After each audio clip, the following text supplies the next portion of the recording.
Rich Shea here, unboxing Khora, Rise of an Empire, designed by the committee, Headquarters Simulation Game Club, published by IELLO as part of their expert system. So I played a demo of this at Origins. I wasn't overwhelmed by the demo. It seemed like there wasn't enough time to get anything done in the game. But in talking with friends who bought it and played it, I was wrong. The 9 turns, you'll get a lot done. So let's go over the game and the components. The box, of course, is quite lovely. It's got some shiny UV print stuff going on. Inside is the rule book, and maybe we'll start there. So the goal of the game is to build up your city-state. During the game, you're going to have a city board, which is going to have your polis in it, and each of them are slightly different with different upgrades and starting powers.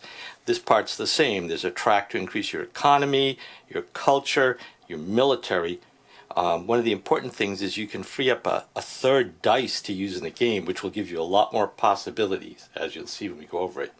So there's a city board, a city tile, wooden markers to track things, economy, culture, military. It does the things you expect. There are 7 action tiles. You're going to match one of the dice you roll with one of the action tiles on each of the 9 turns. Okay. There's some politics cards that you'll draft at the beginning of the game to give you goals and stuff.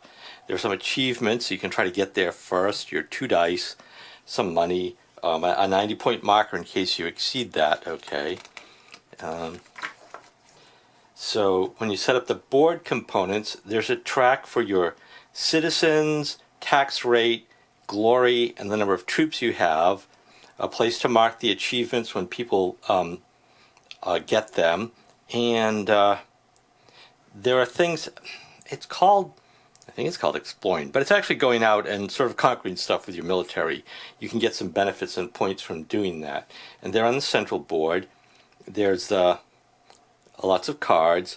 There are these philosophy tokens. They're very powerful, sort of wild things. You can exchange them for different benefits if you can gather them. The drachma is the card.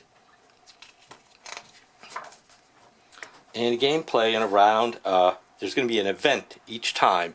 The first and last rounds, the event's always the same, but the others are randomized. You collect money based on your tax rate. You roll your 2 dice, or 3 dice if you get there. Select the actions they go with. Then you may go up on the progress chart 1 time, if you can. And then there's event resolution. Most events resolve at the end of the turn, so you have the whole turn to get ready. And achievement. You may achieve 1 time if you can afford it. So the dice are dice. You have to match them with the actions. There are I think it's 6. How many actions? I said earlier 1, 2, 3, 4, 5, 6, 7 different action cards. You can see they have a value. Your dice has to match or exceed that value. You can sacrifice population in order to increase the die temporarily to do that. So you have some flexibility. Taxes, based on your tax rate, you collect money, allocate your dice, then people take the actions in order 0, 1, 2, 3, 4, 5, 6, with the players who pick those actions, resolving them mostly simultaneously, except for military actions. So in philosophy, you just take a philosophy card.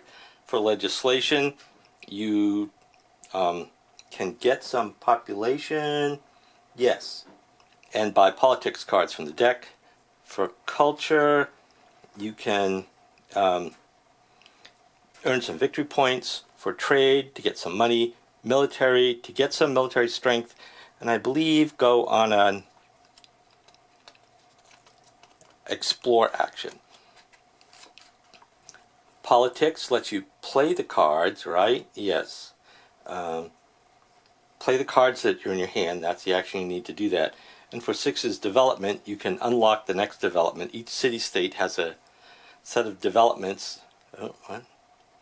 Yes, you have to pay for it, but then you go up and you get some immediate bonuses, and depending on your city-state, you might have some other benefits that you get.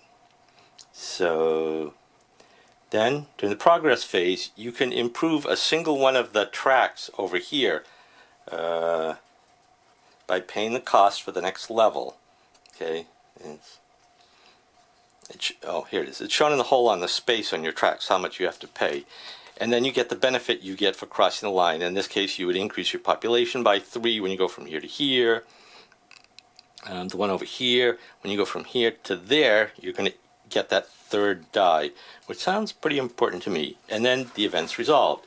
You keep doing that. Oh, and then there might be achievements. People who get to these things first, or tie for first, will get the benefits of doing that. Okay, so it's 3 politics cards, 4 on the economy, level 6 troops, level 12 citizens, 10 victory points, gives you more things. When you do that, you get like a money or point bonus. If there's a tie, people just get cash. Just get the cash. There's an explanation of the benefits and or negative actions on the cards and other things. How to use the philosophy tokens, which you can either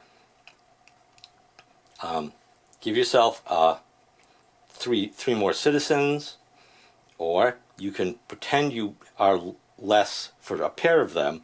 They're not different kinds, just for 2 of them. You can pretend you have 1 of the required knowledge tokens, even if you don't, to do something.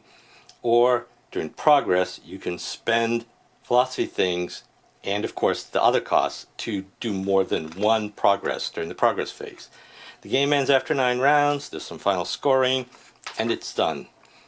Theme and history, a little bit. They tried to make things thematic and historical to the extent possible, and they explain some of that in the back, which is nice. And on to the other components. The cardboard parts are medium thickness. Each of the city-states has a representation. Punch them out, punch these out. And at the beginning, like Sparta doesn't lose as many people when they explore/fight. Thebes, at the start of the game, you move what level on the glory track for free. And then there's Athens, Corinth, Miletus, Olympia, Argos, that's the gold coins, they're 5s. Each player has their set of politics cards and their 90-point extra marker. I'm not sure what that one's for. And then there's other coins. So there's a bunch of the development things. Should be 1 for each of the 4 players. These are the different kinds of knowledge tokens. These ones go on the explore section. They have the wreaths around them. These are sort of generic ones you can acquire in other ways. Philosophy markers, the players' achievement tokens they could potentially get. And this is the board. Let's get this. Here we go. Yes. It's the number of citizens, which cap out at the top, although you can temporarily exceed it during the turn, apparently. Put your achievement markers up here. Explains what you can get for doing that. These are the starting positions for each one. Can't remember what that means. When you explore, you have to have this many and lose that many troops. And then you get the benefit, which in this case is just a token. This would be this track is a token and a coin, or some coins. Same thing here. Token and some coins. This one's some coins and some victory points. Coins and victory points. Just victory points and just victory points.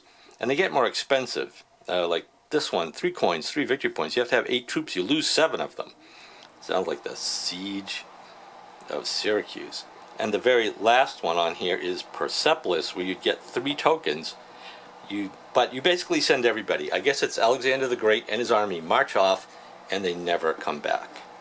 But you get 3 tokens, and I think it might trigger endgame. So each of the players gets one of these tracks. They're indented, so it's very nice. They don't fall off. The extra die goes here. You can see the printed benefits are there. 1, 2, 3, and they're in the player colors for the the dice and the player colors. There's 3, the 2 you start with, and a third one you can get. There's some wooden components. They're screen printed to show what they're for. Some of them are based on shape, but mostly they're screen printed and marked. And the cards. This stack are the event cards. Let's open that. And you can see in the bottom here there's a vacuum formed holder for everything. It's pretty nice. There's the starting one, growing population. Okay. Basically, if you roll terribly at the beginning, you get a little benefit. And then the last one is Conquest of the Persians. Each player may take one action of their choice except military. Then, so somebody has to go to Persepolis, and each player gets an extra action at the end because we've, I guess, stolen everything from Persia. There are 1, 2, 3, 4, 5, 6, 7, 8, 10, 11, 12, 13, 14 event cards. 8 of them are going to be, no, 7 of them are going to be used in each game because of the 2 other ones. So there'll be a variety that way. I think some of them, well, some of them are good. Everybody gets 3 things. Some of them you have to be the highest player to do that. So a bunch of interesting choices, and those drop in there nicely. The deck of other cards. Now, for a deck building game, the deck's not gigantical, right? But the cards are nicely illustrated, quite clear. Get 3 philosophy, spend 2 coins. That'd be an instant. Those are the instants. These are infinite capabilities. Get an additional coin, soldier, and 1 whenever you take the trade action. So these are actually quite powerful. You really want to get these out here. Austerity. These are endgame bonuses. At the end of the game, you get 3 victory for each card still in your hand. Basically, you didn't spend anything. As opposed to the bank, at the end of the game, you gain a victory point for every 2 coins that you have. So those are all things that you really want to get involved in. So those are the parts to the game. There's not a million parts. It's actually not a very difficult game. I look forward to playing the whole game, not just the demo, as soon as I can. And as I said, the people I respect have said very nice things about the game, which is why I went out and got it. I do like the theme, Ancient Greece, one of my favorites. So hope you're all having fun, and looking forward to my next unboxing. I have a few to do, and I'll see you again soon. Bye for now.